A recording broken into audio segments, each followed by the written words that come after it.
Na biktima ng ATM skimming.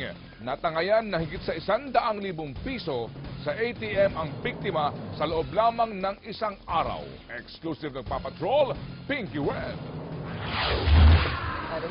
Laking gulat ni Jornadet Pasha nang makatanggap ng tawag kahapon mula sa isang opisyal ng Bangko de Oro. May ilan daw kaduda-dudang transaksyon sa kanyang ATM.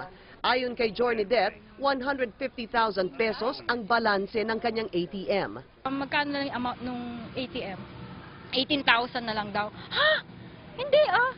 Sa record na ibinigay ng bangko kay Jordanet, makikita ang 15 withdrawal noong March 11 mula sa Sofia sa bansang Bulgaria sa Europa na nagkakahalaga ng 131,000 pesos. My God, paano ako makakapunta doon para mag-withdraw? Eh, nasa akin yung ATM.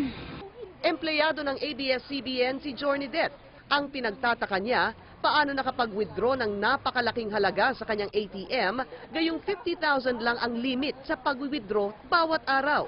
131,000 na ilabas in one day. At sa ibang bansa. Ayon sa Bangko Sentral, posibleng biktima si Jornadet ng ATM skimming o cloning. May mga skimming device na nalagay dun sa machine. And then pagpasok niya nung card, so nakopya yung mga information, na-clone na yung card.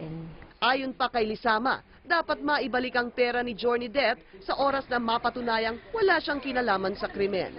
Ayon naman sa Bangko de Oro, iniimbestigahan na nila ang kaso ni Jornadet. Isa raw itong problemang nararanasan ng lahat ng bangko, kaya't ginagawa raw nila ang lahat para matigil ang ATM cloning o skimming.